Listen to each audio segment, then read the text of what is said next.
statement, and I give the floor to the representative of Greece. Thank you, Madam President. We are grateful to Guyana for convening this meeting. At the outset, I would also like to thank Assistant Secretary General Mr. Yencho and Director Ms. Vosornou for their informative yet worrying briefings. Madam President, this war needs to stop.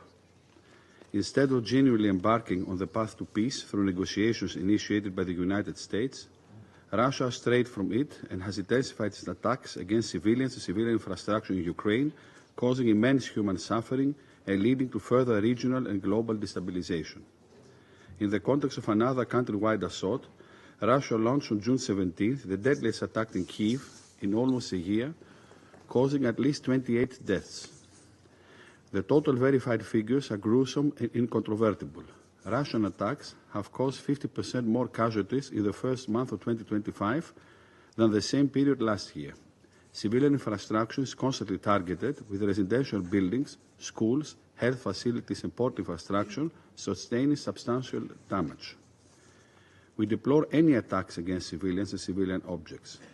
We commend once more the work of OCHA, another humanitarian organization active in Ukraine, and we are calling for the full, safe and unimpeded access to the areas where the work is most needed. Madam President, the world is watching events unfold in Ukraine. The overwhelming majority of UN members have repeatedly condemned Russia's war of choice against Ukraine. We need to collectively discourage imitators of this aggression and reject in practice the idiom that might makes right. Greece insists on the need for accountability for the perpetrators of violations of international humanitarian law and justice for the victims.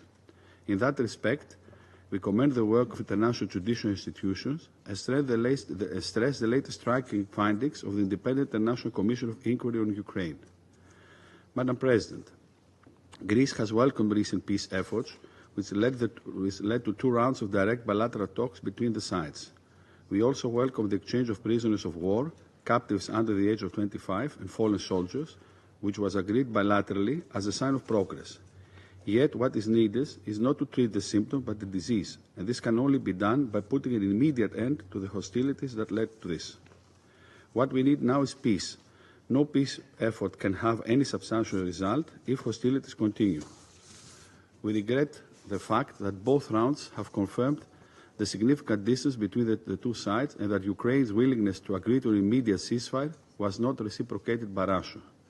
We call on Russia to heed the calls of the majority of the international community and make the decisive first step to agree on a full, immediate and unconditional ceasefire on the path towards a just, comprehensive and lasting peace in line with international law, the UN Charter, and in full respect of Ukraine's sovereignty and territorial integrity. Madam President, in closing, let me stress that peace in Ukraine can only be sustained by credible and robust security guarantees which will deter and prevent the recurrence of war in the future, and with the active engagement of the international community, as the security of Ukraine is inextricably intertwined with global security and stability. I thank you. I thank the representative of Greece for his statement.